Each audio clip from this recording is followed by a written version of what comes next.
घड़ी चल रहा है। 1 जनवरी सन 1 को कौन सा दिन था?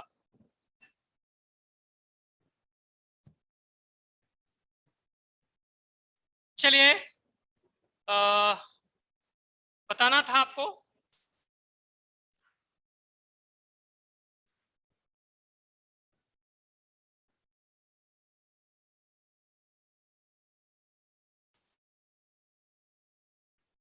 आगे से चलिए शुरू करते हैं। कौन सा अलंकार था? श्लेष हो गया है। श्लेष अलंकार हमने बता दिया आप लोगों को। कौन सा चल रहा है? रूपक भी हो गया है।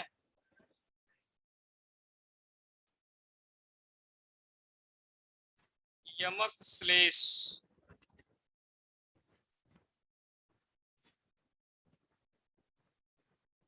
श्लेष में कितने उदाहरण लिखे हैं? 2-3 ठो हो गया है। और लिख लीजिएगा, श्लेष में और लिख लीजिएगा।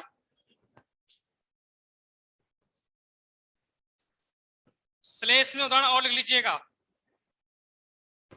नव जीवन दो में,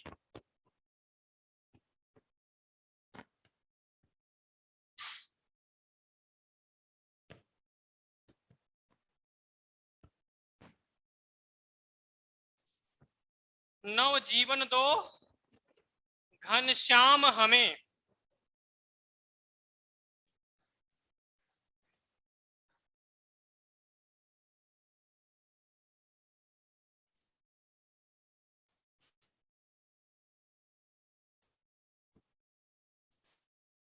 नव जीवन दो घनश्याम हमें। हो गया। सबसे पहले आप पकड़ेंगे श्लेष किसमें है, तो श्लेष घनश्याम में है। किसमें है? घनश्याम। अब देखिए, 1 2, एक किसान के पक्ष में होगा, एक जो है भक्त के पक्ष में होगा। इसके 2 अर्थ होंगे। किसके किसके होंगे? किसान, किसान के पक्ष में बादल। घनश्याम माने क्या होता है? बादल। किसके पक्ष में? काला बादल किसके में होता है? किसान के पक्ष में। और भक्त के पक्ष में होगा श्री कृष्ण। अब इसका अर्थ देख लेते हैं। लिख लिए हैं? लिख लिए हैं तो फिर अर्थ बता दें।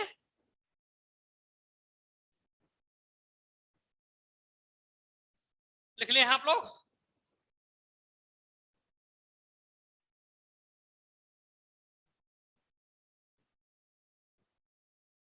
देखिए, नव जीवन दो घनश्याम हमें, तो किसान निवेदन कर रहा किससे? बादल से कि हे बादल, वर्षा करके आप मुझे नया जीवन दान दीजिए। क्यों? यदि वर्षा नहीं होगी तो हमारी कृषि नहीं होगी। जब कृषि नहीं रहेगी तो मेरा जीवन नहीं रहेगा। क्योंकि संपूर्ण मानव जीवन किस पर आधारित है? कृषि पर।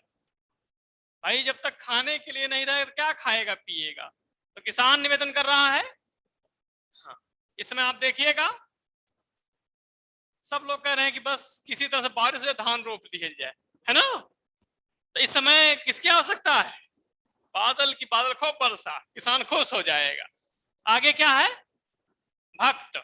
भक्त निवेदन कर रहा है कि नव जीवन दो घनश्याम हमें, हे भगवान श्री कृष्ण, आप मुझे दर्शन दे करके मुझे नया जीवन दान दीजिए। ठीक ना? हो गया ना अलंकार श्लेष। आगे लिखिएगा। अगला उदाहरण, सोम मंगल बुध। आज बुधवार है ना? सोम मंगल बुध हिंदी चलेगा, बृहस्पति शुक्र शनि चलेगा संस्कृत। ठीक है ना? ध्यान रखिएगा, सोम मंगल बुध ये चलेगा हिंदी, और बृहस्पति शुक्र शनि चलेगा संस्कृत। ठीक है ना? चलिए लिखिए, चरण धरत चिंता करत, चरण धरत चिंता करत, चितवत चारहु ओर,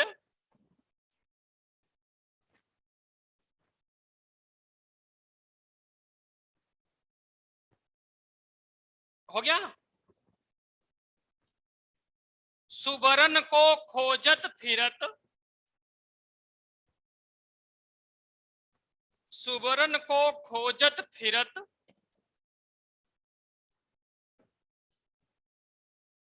कवि व्यभिचारी चोर। लिख दें? कुछ लोग कह रहे हैं लिख दीजिए।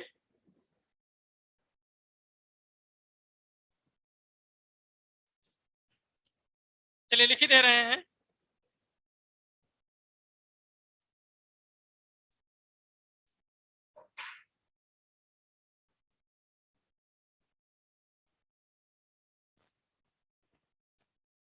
चरण धरत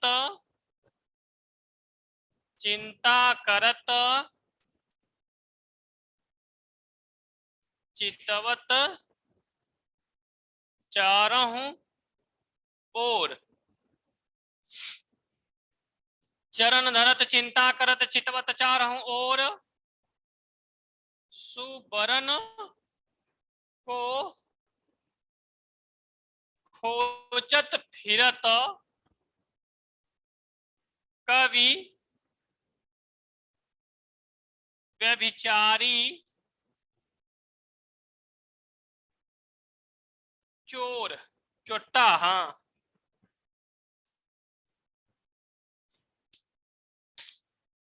देखिए श्लेष कहाँ हुआ, बताइए श्लेष इसमें कहाँ है?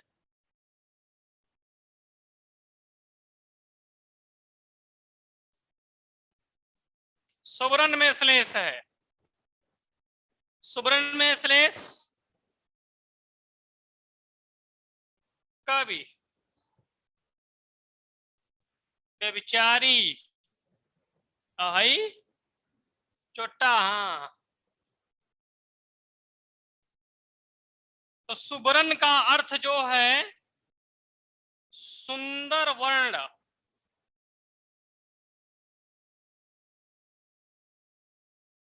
तो कवि की किसकी तलाश होती है कि उसके कविता में सुंदर सुंदर अच्छे अच्छे शब्द हों।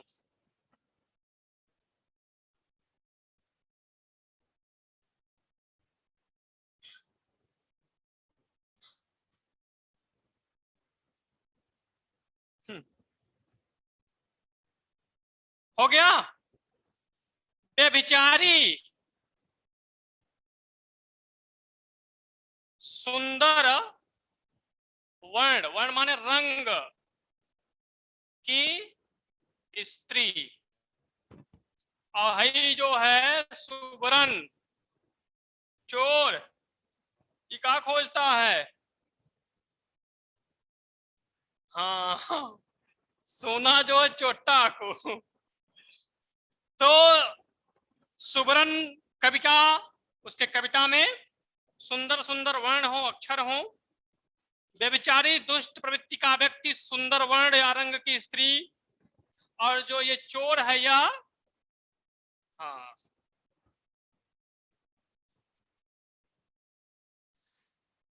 यह सब जब भी अपना पैर रखते हैं, ठीक ना, धरत मन रखते हैं, चिंता करते हैं, चिंतन मनन करते हैं, चारों तरफ जब देखते हैं इसको,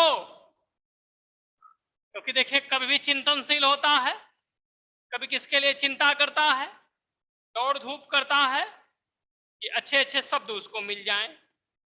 अहाई जो है रोमियो, ये कहाँ है? हाँ, अहाई चोट्टा सोना, ठीक ना?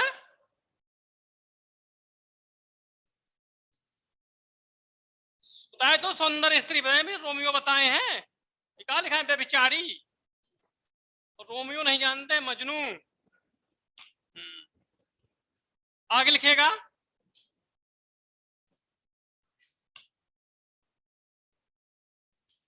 अगला उदाहरण, मिटा दे इसको।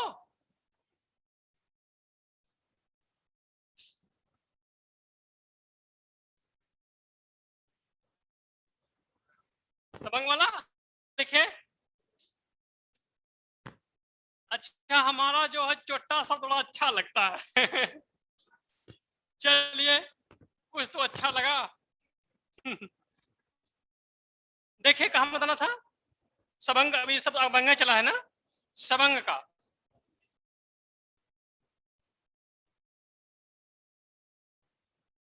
चिरजीव जोरी जुरे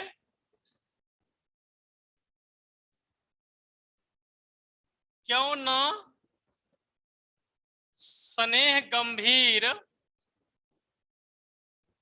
चिरजीव जोरी जुरे।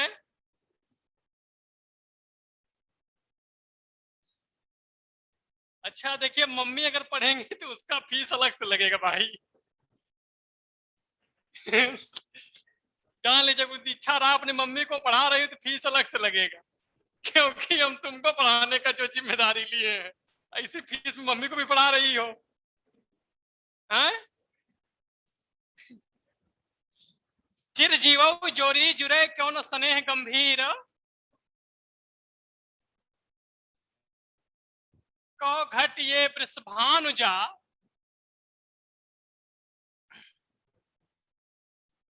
वे हलधर के वीर।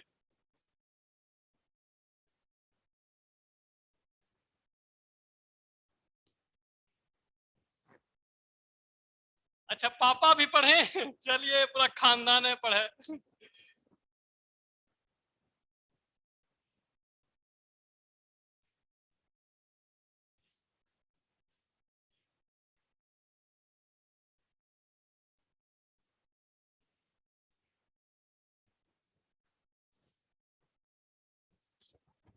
बताना था। चिरजीव जोरी जुरे क्यों न स्नेह गंभीर, कौ घटिए वृषभानुजा, वे हलधर के वीर। अब देखिए इसको तोड़ा कैसे गया।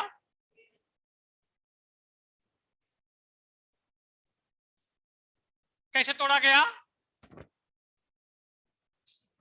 पहला जो श्लेष है वह वृषभानुजा में है, और दूसरा जो श्लेष है हलधर के वीर में है।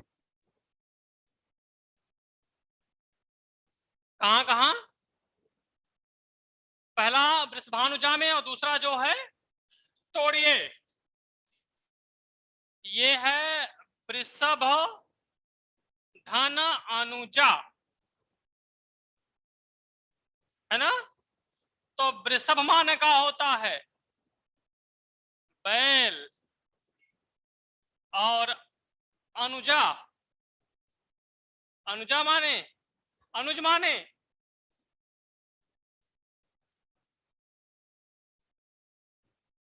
हाँ, अनुज माने छोटा भाई, अनुजा छोटी बहन। तो इनके बहन कौन है? गाय। तो ये तो हो गया। दूसरा देखिए, वृषभानुधन जा, तो ये हो गए राजा वृषभानु। जा माने होता है पुत्री, वृषभानु की पुत्री कौन? राधा।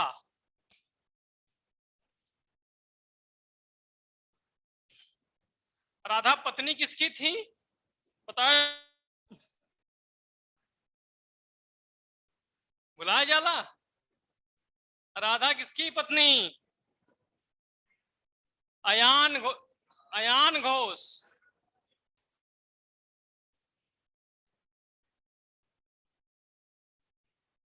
चलिए, अब हलधर के वीर पकड़ते हैं। हलधर के वीर, ठीक है ना। तो हल को धारण करने वाला कौन? बैल, ठीक है ना। हलधर के वीर, हल को धारण करने वाले कौन? बलराम के वीर। वीर माने क्या होता है? वीर माने भाई, कौन? श्री कृष्ण। तो जोड़ी किसकी हुई? जोड़ी गाय और, देखिए, गाय और बैल की, राधा और कृष्ण की।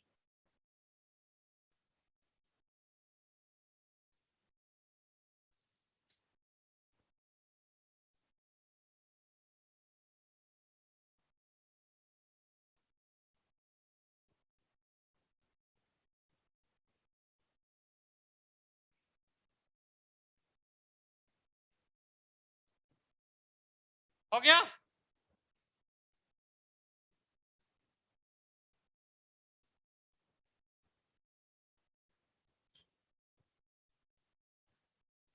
गाय बैल की जोड़ी होती है। अब थोड़ा सा तो हम लोग आधुनिक युग में आ गए, नहीं तो जब किसी किसान के यहाँ गाय बच्चा देती थी और बछड़ा हो जाता था, तो पुत्र जैसा उत्सव मनाया जाता था, सोहर गाया जाता था। क्यों? क्योंकि खेती का आधार क्या था? बैल। जैसे आज ट्रैक्टर है ना, घर घर ट्रैक्टर खड़ा रहा है तुम्हारा संपन्न किसान, वैसे ही जिस किसान के यहाँ 2 जोड़ी 3 जोड़ी 4 जोड़ी बैल रहा है, तो मान ले जाए इतने हल की खेती होती है। अब तो सब जो है ट्रैक्टर। अरे मैं अपने बचपन की बात बता रहा हूं कि स्वयं जो है हमारे बाबा जोतते थे खेत, ठीक ना। अब वो आने वाले समय में होगा, ये जिस तरह से डीजल पेट्रोल महंगा हो रहा है, फिर आएगा, फैशन इज रिपीटेड।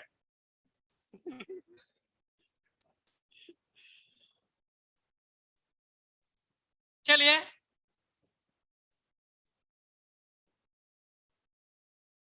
हो गया। अभंग सबंग दोनों क्लियर।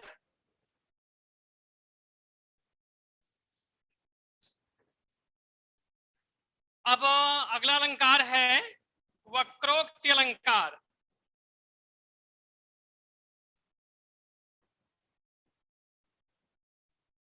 हमारी इंग्लिश बढ़िया है, हम तो बस खाली वैसे ही बोल देते हैं, कहा शब्द जानते हैं।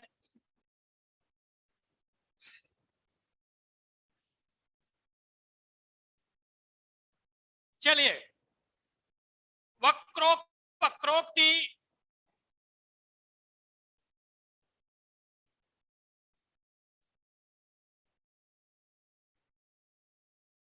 वक्रोक्ति जाने रहिएगा। वक्रोक्ति में हमने आपको एक मुहावरा बताया था,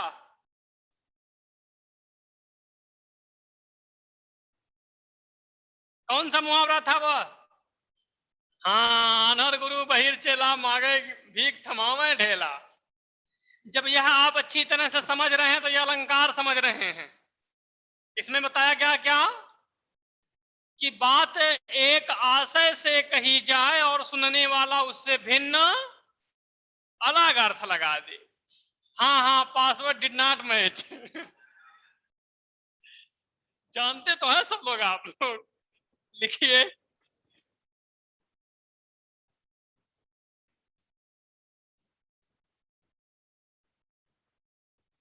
जहां बात किसी एक आशय से कही जाए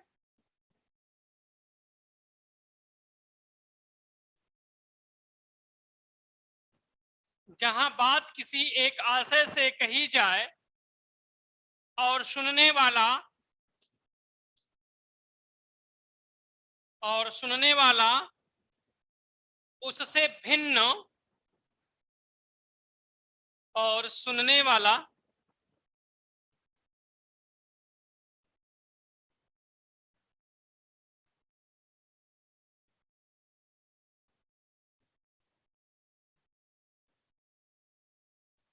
देखिए कोई कह रहे हैं कि सर जी आपकी हिंदी हमारी मम्मी को बड़ी समझ में आती है और वो बहुत जो है क्या रहती हैं, हाँ बहुत समझ रहती हैं, वो बस आप ही की क्लास में जो है मेरे पास बैठती हैं। अच्छा जे पढ़ा था पैसा हम अलग से ले ही, ठीक है पूरा खानदान के पढ़ावा। चलिए कहाँ बताए थे,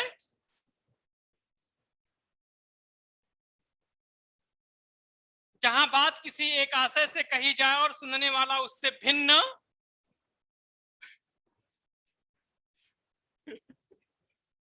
क्यों कहा बाहे में कुछ ना मिली,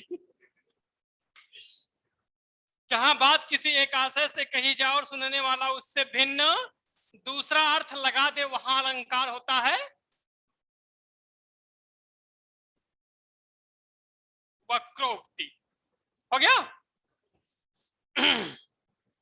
जहां बात किसी एक आशय से कही जाए और सुनने वाला उससे भिन्न दूसरा अर्थ लगा दे वहां वक्रोक्ति अलंकार होता है।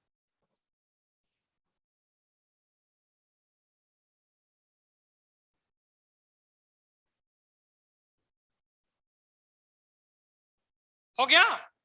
चलिए देखिए भेद लिखिएगा, इसके भेद, भेद लिखना, वक्रोक्ति अलंकार के दो भेद हैं, वक्रोक्ति अलंकार के दो भेद हैं।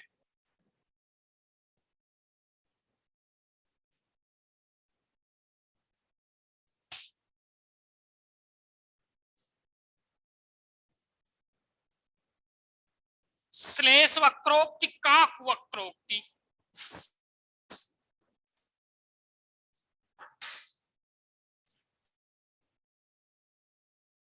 और काक, श्लेष वक्रोक्ति और काक वक्रोक्ति।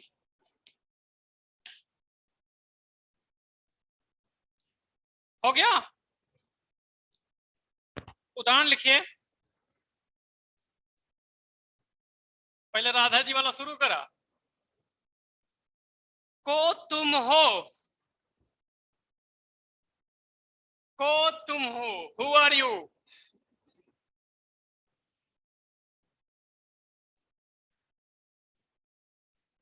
को तुम हो क्वेश्चन मार्क, इत आए कहां, इत आए कहां। देखिए बहुत क्लिष्ट नहीं है, ऐसा भी नहीं मैं चाइनीज में बोल रहा हूं यांग प्यांग च्यांग स्यांग क्यांग कह रहा हूं। थोड़ा सा हिंदी लिखने का प्रयास करिए बीना यादव। को तुम हो प्रश्नवाचक का चिन्ह, इत आए कहां क्वेश्चन मार्क। हो गया। नई लाइन से लिखिएगा, घन श्याम है, घन श्याम है तो कितहु बरसो, तो कितहु बरसो। देखिए क्या बताया गया था, एक बार भगवान श्री कृष्ण कहां जाते हैं, राधा जी के घर, दरवाजा खटखटाते हैं, अंदर से आवाज आई क्या, को तुम हो, हु आर यू, तुम कौन हो, यहां किस लिए आए हो। तो इन्होंने क्या बताया, घन श्याम है, क्या है, घन श्याम है। तो बात भाई पासवर्ड सही है बताए थे, क्या हम है, घन श्याम है, लेकिन उन्होंने उस पासवर्ड का नाम बदल दिया। अब घनश्याम का मतलब क्या लगा दिया उन्होंने, काला बादल। जब भाई पासवर्ड ना मैच हो तो फिर कैसे दरवाजा खुली। तो यदि आप काले बादल हैं तो जाके कहीं और बरसिए, यहां कोई आवश्यकता हाँ, पासवर्ड भूल गई थी। हाँ, आगे, प्लीज ट्राई अगेन। लिखिए, कौन द्वार पर, हाँ दूसरा है ये,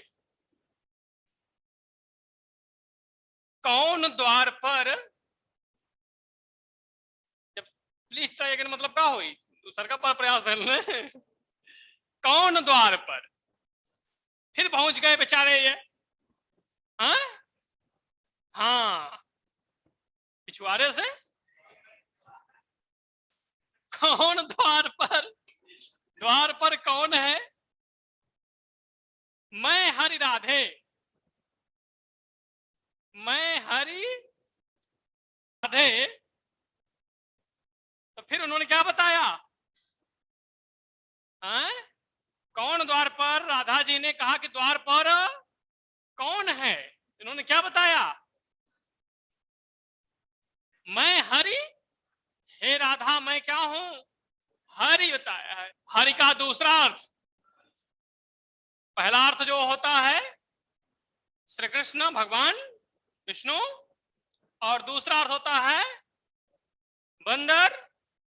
अब राधा जी ने कहा लगाया इसमें, कृष्ण का लगाए बंदर का लगाए, हाँ?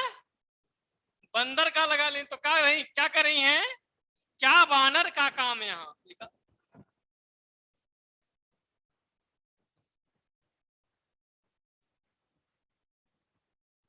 क्या बानर का काम यहाँ। चलिए देखिए, सर मुकुंद भी श्री कृष्ण जी का पर्याय है, हाँ बिल्कुल सही है। हिंदी साहित्य में सबसे ज्यादा पर्यायवाची भगवान भोलेनाथ का है 2525। 2525 नाम बताए गए हैं बाबा भोलेनाथ के, 1100 नाम हनुमान जी के बताए गए हैं।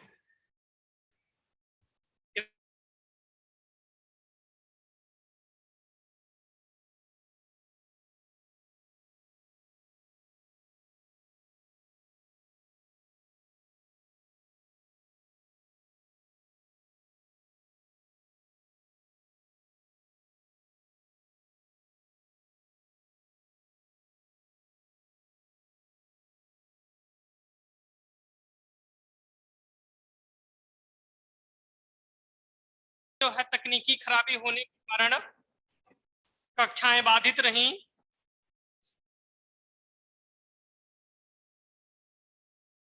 आगे की कक्षाएं अनवरत जारी। चलिए,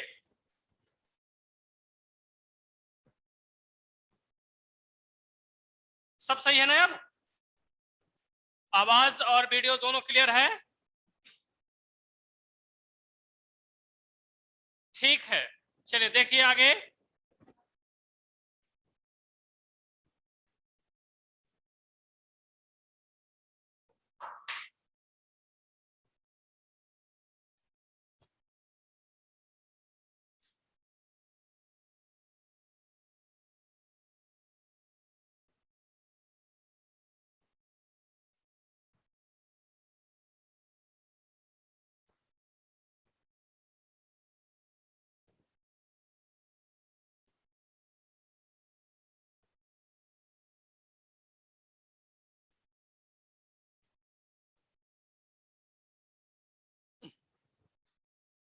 आए हो मधुमास के प्रियतम अह नाही, पहले में पूर्ण विराम है और दूसरे में ठीक वही पंक्ति दोहरानी है, आए हो मधुमास के प्रियतम अह नाही, प्रश्नवाचक चिन्ह।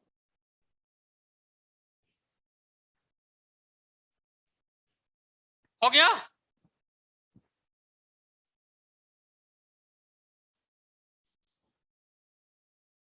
आए हो मधुमास के प्रियतम अह नाही, पूर्ण विराम, फिर यही पंक्ति दोहरानी है, आए हो मधुमास के प्रियतम अह नाही, इसमें क्या हो जाएगा,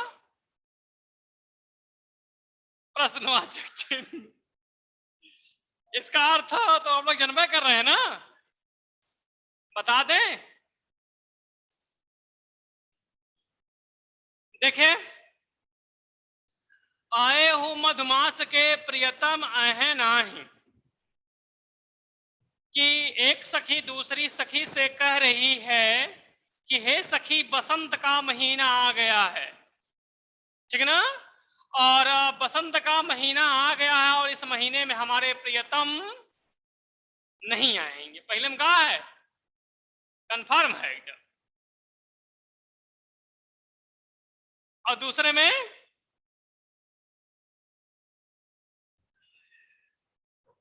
यही वाला काकु है, यही काकु वक्रोक्ति है। इसमें कंठ से, कहने से इसका अर्थ क्या बदल गया? कहने से नहीं बदला, एक जगह पूर्ण विराम, एक जगह जो है क्वेश्चन मार्क। और दूसरे में आए हो मधुमास के प्रियतम अहे नाही, एक सखी दूसरी सखी से कह रही कि हे सखी, बसंत का महीना आ गया है, हमारे प्रियतम आएंगे कि नहीं? क्या बता रही है? नहीं आएंगे। चला, बाकी लोग जनता करता क्या करता हूँ। सुपर सुपर टेट की तैयारी, सुपर टेट ना टीजीटी पीजीटी इसमें चलत है। नहीं आएंगे, कंफर्म है। चला, तो ये अलंकार आपने समाप्त कर दिया, जो है शब्द अलंकार। अगली हेडिंग होगी अर्था अलंकार।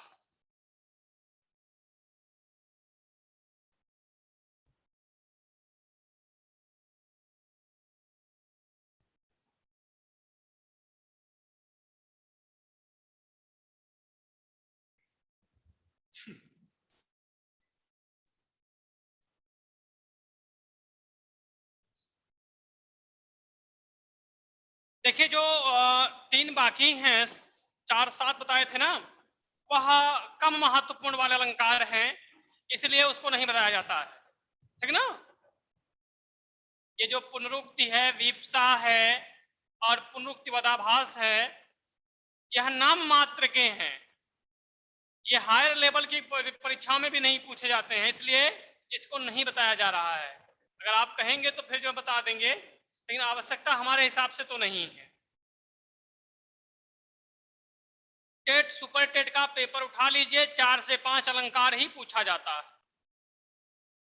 अभी तक जितने टेट हुए हैं, मैं देखा हूं 4 से 5 अलंकार ही आते हैं। और उन 4-5 अलंकारों को हमने यहां से देखिए, अनुप्रास आता है, यमक आता है, ठीक ना। सबको बता दे रहा हूं। इसमें अर्था में कौन कौन सा आएगा उसको बता भी दे रहा हूं। ठीक है ना। जैसे कल टेट वालों के लिए हमने बताया था कि यमक को देख लेंगे, यमक कायदे से देख लेंगे, यमक से ही आना है। ये अनुभव है। अर्थालंकार लिखिएगा, जहां अर्थ के कारण, जहां अर्थ के कारण, जहां अर्थ के कारण काव्य में रमणीयता आती है,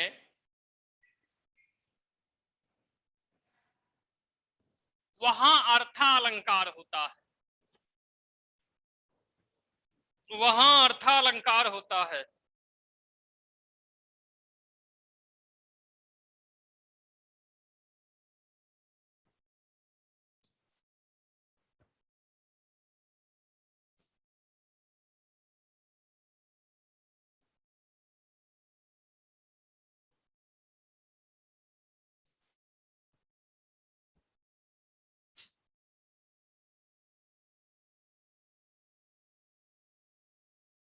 चलिए देखिए, बताना था आपको, उपमा कौन सा अलंकार है? उपमा। कुछ लोग कह रहे हैं कि परिभाषा फिर से दोहरा दें, फिर से दोहरा दे रहा हूं। जहां अर्थ के कारण काव्य में रमणीयता आती है, वहां अर्थालंकार होता है। हो गया। जहां अर्थ के कारण काव्य में रमणीयता आती है, वहां अर्थालंकार होता है। यह तो अर्थालंकार की डेफिनेशन है, परिभाषा है। अब इसके अंतर्गत जो आए उसको देखिए। पहला है उपमा, 68,500 में पूछा गया था यह। इसमें पूछा गया था उपमा में कौन सा उपसर्ग है, तो तोड़ दीजिए इसको। उपधन मा, उपसर्ग कौन सा हो गया? लिखिए, उपमा शब्द दो शब्दों से मिलकर बना है। उपमा शब्द दो शब्दों से मिलकर बना है। उपधन मा, उपधन मा, जिसमें उप का अर्थ है, जिसमें उप का अर्थ है समीप,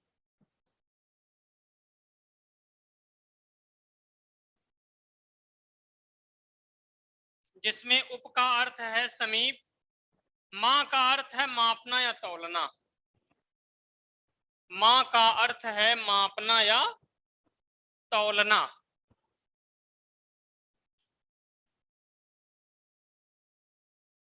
इस प्रकार उपमा का अर्थ हुआ, इस प्रकार उपमा का अर्थ हुआ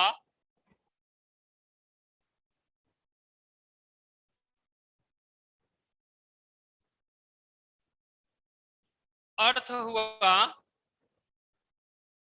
दो वस्तुओं को, दो वस्तुओं को एक दूसरे के समीप, एक दूसरे के समीप रख कर मापना या तौलना।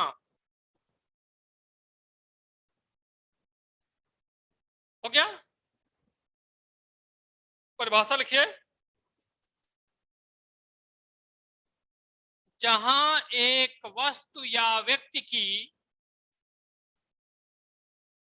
जहां एक वस्तु या व्यक्ति की समानता, जहां एक वस्तु या व्यक्ति की समानता दूसरी वस्तु या व्यक्ति से की जाए, दूसरी वस्तु या व्यक्ति से की जाए, वहां उपमा अलंकार होता है।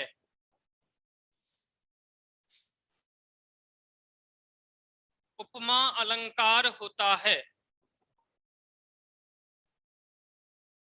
ठीक ना? परिभाषा हो गई। आगे लिखिएगा, पॉइंट पॉइंट करके लिखिएगा। पहला पॉइंट लिखिएगा, वस्तुओं या व्यक्तियों की समानता, वस्तुओं या व्यक्तियों की समानता तीन कारणों से की जाती है। तुलना या मापना कितने कारण से करेंगे आप? तीन। कौन कौन से हैं? उसी का एड्रेस देख लिखिएगा, आकार, रंग, गुण। ये तीन कारण कौन कौन से हैं? आकार है, रंग है, गुण। जब भी आप तुलना करेंगे तो आकार से करेंगे, उसके रंग से करेंगे, या उसके गुण से करेंगे। हमने आपको बताया भी था कि इस धरा पर जितनी भी चर अचर वस्तुएं हैं, सब में कुछ ना कुछ क्वालिटी है। हर व्यक्ति हो, पशु हो, पक्षी हो, फल हो, वनस्पतियां हो, सब में कुछ ना कुछ गुण है, क्वालिटी है। नहीं है? सब में है। अगर नहीं रहा होता तो आप देखेंगे कोरोना काल में पता नहीं कहां लोग पिवा दिए। इसका मतलब है कि जिसको जो जानकारी वही पिला लाई है। चला एक काढ़ा ठीक ना। हाँ, मार जो है अभी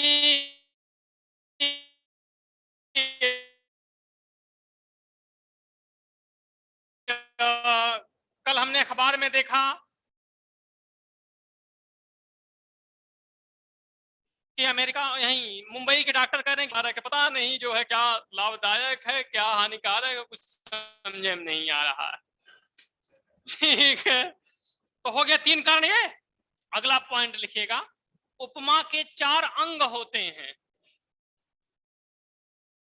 उपमा के कितने अंग? 4 अंग होते हैं। तो चलिए पहले लिखिएगा उपमेय। उपमेय, उपमेय किसे कहते हैं? डैश देके लिखिएगा। उपमेय हेडिंग ना लीजिएगा, उसी का लिखिए उपमेय।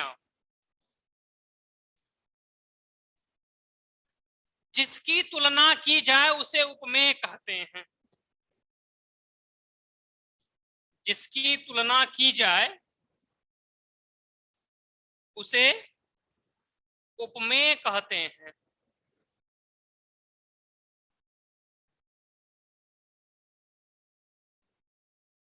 हो गया। हिंदी में इसे हिंदी में इसे प्रस्तुत हिंदी में इसे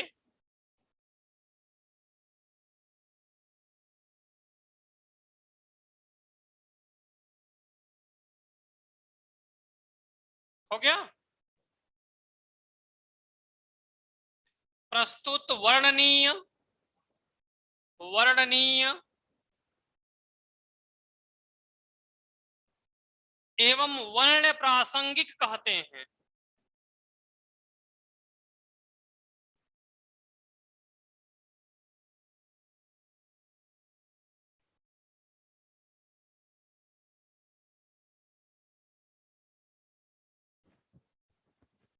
हो गया। उपमेय हो गया। अब दूसरा है उपमान।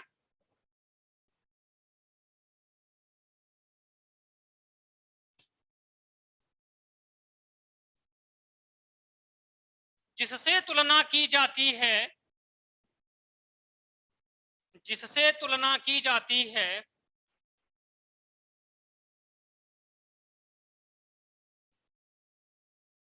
उसे उपमान कहते हैं। उसे उपमान कहते हैं। हिंदी में इसे अप्रस्तुत हिंदी में इसे अप्रस्तुत अप्रकृत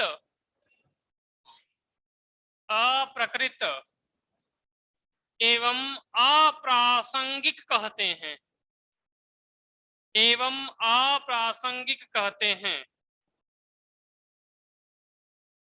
जिससे तुलना की जाती है उसे उपमान कहते हैं। हिंदी में इसे अप्रस्तुत अप्रकृत एवं अप्रासंगिक कहते हैं। हो गया। तीसरा लिखिएगा, साधारण धर्म। साधारण धर्म जिस विशेषता की समानता के कारण जिस विशेषता की समानता के कारण तुलना की जाती है जिस विशेषता की समानता के कारण तुलना की जाती है उसे साधारण धर्म कहते हैं।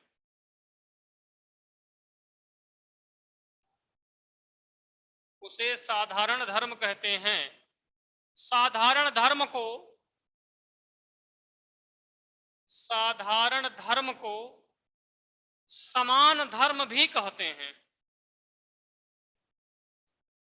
साधारण धर्म को समान धर्म भी कहते हैं। चौथा पॉइंट लिखिएगा, वाचक शब्द, देखिए इसी वाचक शब्द से पहचान होगी। हमने आपको बताया है कि ये जो वाचक शब्द हैं सा सी से सम सदृश सरिस समान इम जिम ज्यों जैसे इव तरह से ठीक पहले क्या लगे, योजक चिन्ह लगे, तो अलंकार कौन सा हो जाएगा, उपमा। जान लीजिए, बस खाली आपको किसी भी अलंकार किसी भी पंक्ति में सा सी से दिखाई दे तो क्या लगा दीजिएगा, क्लियर होगा। जिस शब्द के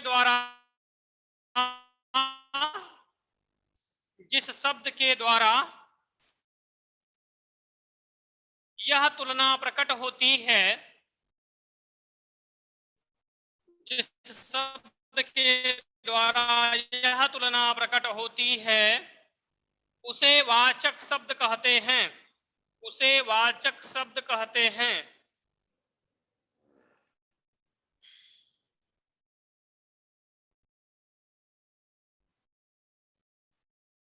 हो गया, जैसे लिखिएगा, जैसे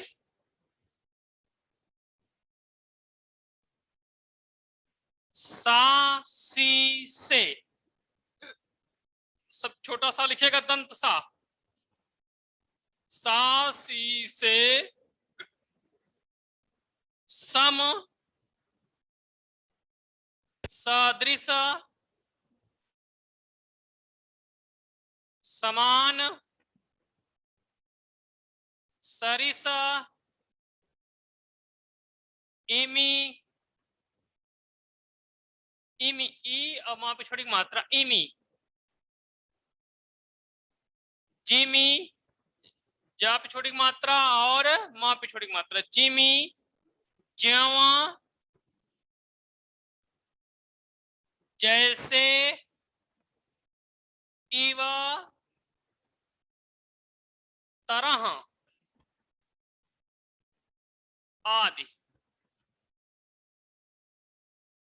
चारों चारों हो गया अंग।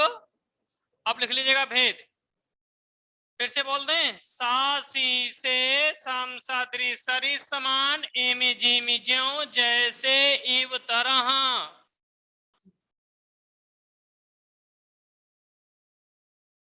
उपमा के भेद लिखिएगा,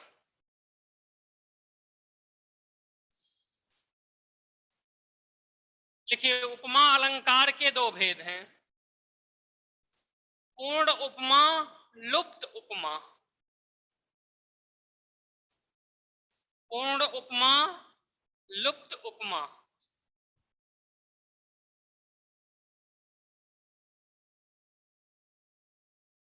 हो गया। उदाहरण हेडिंग डाल लीजिएगा, उदाहरण। चलिए उदाहरण जो है कल बताते हैं।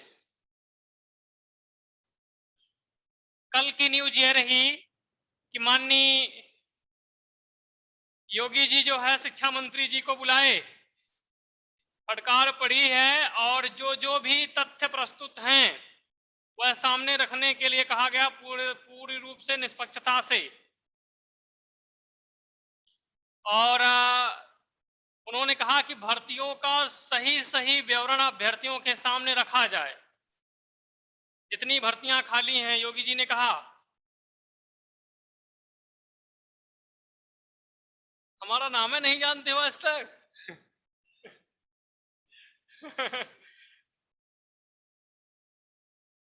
जितनी भर्तियां हैं सब स्पष्ट रूप से रखी जाएं। और जो आरक्षण की बात है, कल योगी जी ने कहा कि जो ओबीसी का आरक्षण का मुद्दा था इसको तत्काल इसका जो है निराकरण किया जाए।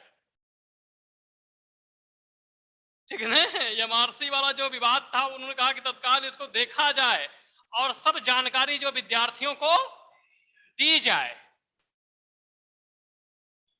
ठीक ना। अब जैसा भी निर्णय होगा बाकी देखता हूं, बताऊंगा आगे कल आप लोगों को जैसा भी होगा। आज के लिए इतना ही, बाकी की क्लास बाद में देखते हैं। ठीक ना, चलिए।